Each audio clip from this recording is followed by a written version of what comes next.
Pour ceux qui ne me connaissent pas, moi c'est Tristan Gauvin. Je drift un Laurel C33 avec un SR20.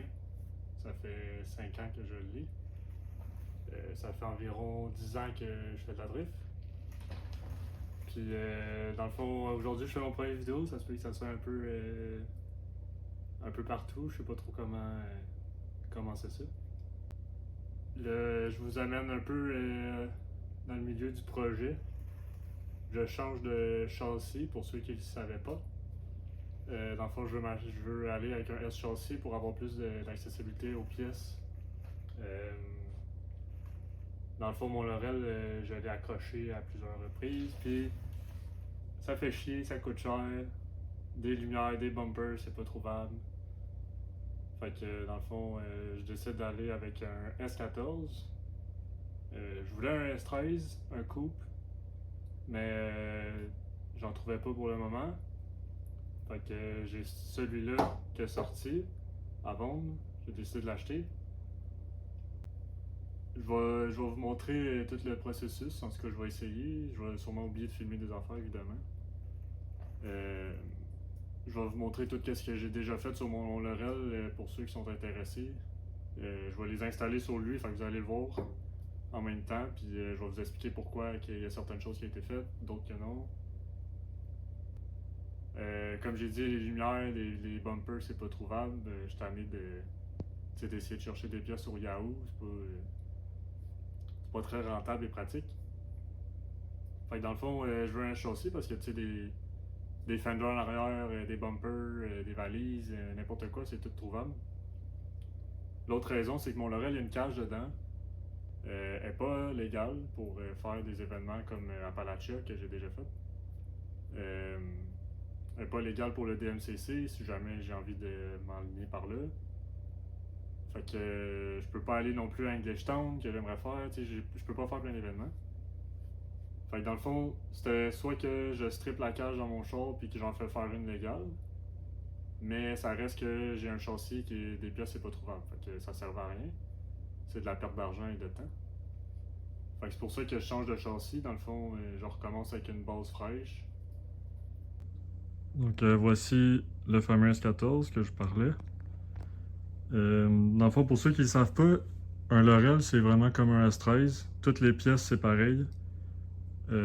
Évidemment, à part quelques petites affaires ici et là, vu que le châssis est plus long. Fait que dans le fond, mon but c'est de tout prendre qu'est-ce qu'il y a sur mon Laurel pour les mettre sur lui. Fait que dans le fond, pour commencer, dans le fond, je vais le stripper au complet. Faut que je fasse faire une cage dedans parce que le sol de mon Laurel n'est pas légal. C'est pour ça que je change de châssis aussi. Fait que dans le fond, je vais l'amener tout nu pour mettre toutes mes pièces dessus. Comme ça, j'ai rien à refaire. Tout est déjà neuf sur le mien. Fait que pour commencer, je vais vous montrer qu'est-ce qu'on a fait. J'ai mon ami Olivier qui est venu m'aider tantôt. J'ai commencé à défaire ici. Le châssis est vraiment clean, il y a vraiment juste là qu'il y a de la rouille. Puis tantôt on a échappé le char, fait que là ça a fait une petite bosse là, mais bon. C'est pas grave. Fait que dans le fond, ici j'ai pas vraiment fait d'affaires là, mais j'ai commencé à défaire le filage. Comme vous voyez. Oli il a enlevé la cage. Il y avait une cage Cusco dans le char boltée. Il y avait une cage beauté, mais elle était vraiment broche à foin, fait que je l'ai enlevé. Ben, Oli l'a enlevé en fait. Fait que, comme vous voyez, c'est un peu la merde. J'ai pas fait grand chose à l'intérieur encore. Beau volant Ricer. On a enlevé le subframe. J'ai tout défait les bras parce que le subframe de S14 n'est pas le même que S13. Fait que celui de mon Laurel ne fitera pas. Fait que dans le fond, lui, je vais le solidifier, powder coat, mettre des bushings. Puis les tables du bas, c'est pas les mêmes non plus S14, vu que le point de fixation ici est pas le même. Fait que dans le fond, j'ai d'autres tables là-bas qui sont déjà prêtes à powder coat. Je vais les amener à Perceval, DPR coating. Fait que dans le fond, ça c'est fait. On a tout descendu ça tantôt. La tank à gaz était déjà enlevée. Fait que moi je vais mettre une fuel cell. Qu'est-ce que je veux faire au châssis, c'est que je vais tout le stitch weld partout, tous les joints. Je vais enlever le seam sealer, on va tout le stitch weld à la grandeur. Fait que dans le fond, je strip l'engine bay pour faire ça. Après ça, je vais l'amener à la peinture. Puis c'est pas mal ça. Il reste à tout enlever en avant. Une fois que le châssis va être strippé, on va commencer à tout grinder pour souder. Aujourd'hui, on est 2 jours après la dernière fois que j'ai filmé. On a continué au Pioli hier. J'ai tout strippé là devant.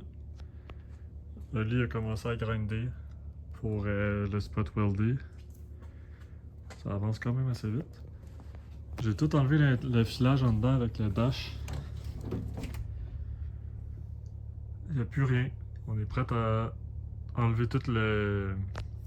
Je sais pas comment ça s'appelle. Le deadening, whatever. Ça. Il va rester le filage en arrière enlevé. Fait que c'est pas mal là qu'on est rendu. Il reste encore ça à réparer. Mais ça l'avance. Ça l'avance. Tout le spaghetti, je vais tout wire tuck. On va tout refaire le filage. Je vais vous montrer ce que je fais. Tout l'intérieur est là. Je vais faire du ménage. C'est pas mal ça qu'on est rendu. Je vais vous montrer. Olivier, hier, il a solidifié mes tension rod brackets. Dans le fond, ça c'est vraiment pratique là, pour pas que ça flex. Là. Ici, il y a le caster, la tension rod qui se met. Fait que dans le fond, ici, c'est vraiment pour solidifier. Il y en a qui mettent des bords entre les deux. Mettons, je sais pas si je suis du bon bord, je pense pas. Là. Il y en a qui mettent des bords entre les deux. Moi, je pense que c'est trop. On m'a toujours dit que juste mettre une plate comme ça, c'est en masse. Fait que c'est ça qu'on a fait. On a fait une plate maison, là, elle est pas parfaite, là, mais ça fait la job en masse. Fait que c'est pas mal ça. Ça fait 3 jours que je travaille sur le show puis que j'ai pas fait d'update. Fait que voici un petit update de ce que j'ai fait dans les 3 derniers jours. Je suis désolé de pas vous avoir mis au courant. Fait que c'est ça. Fait que dans le fond, je viens juste de finir de peinturer ce côté-là. J'ai tout spot weldé. Toutes les seam seal, où il y avait du seam sealer. Ça là, je l'ai peinturé. L'engine bay est faite, là, on le voit pas bien. Là. Toute l'engine bay est spot weld. Fait que c'est pas mal ça. Fait que là, je viens de peinturer ce côté-là. Fait que l'engine bay, après avoir fait du gravel guard dans les 2 ailes, là, c'est juste la peinture. Je vais faire du gravel guard dans les 2 ailes. Puis après ça, on va faire le... Bon, on va commencer à sabler dans l'engine bay. Puis après ça, on va faire le primer, la peinture. Puis après ça, on se lance au spot weld du reste du jour. Mes spot welds sont vraiment pas les plus beaux parce que j'utilise une soudeuse au flux. Fait que... ça donne ça, c'est quand même pas si mal. Là. Je vais pas trop zoomer là. Mais ouais. Au moins, c'est déjà mieux que rien pantoute. En arrière, j'ai pas commencé à sabler, mais je vais vous montrer. On voit pas grand chose, là, mais dans le fond, tout où il y a des joints comme ça avec du seam sealer. Partout là, tout là. La ligne là. Tout ça, on enlève le seam sealer, on fait des tacks, puis ça rend le châssis beaucoup plus solide, beaucoup plus stiff. Fait qu'au lieu que le châssis tord quand on drift, ça va être pas mal plus stiff. Puis en cas d'accrochage, ça va être beaucoup plus solide aussi.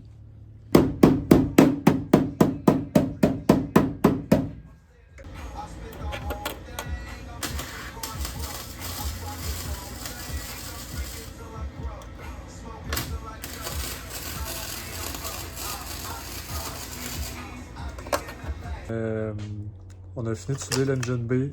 On a fini de souder le tunnel. Fait que je vais pouvoir commencer à peinturer, sabler puis peinturer l'engine B bientôt. J'ai fait les plates que je voulais avec du seam sealer. Il va juste rester à toute la sabler, la primer. Je viens d'attaquer là dans le tunnel.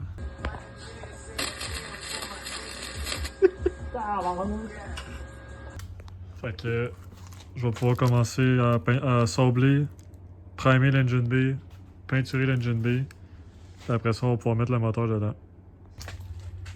On a aussi tout spot weldé le firewall. On a fait le handbrake, les braquettes de pédale.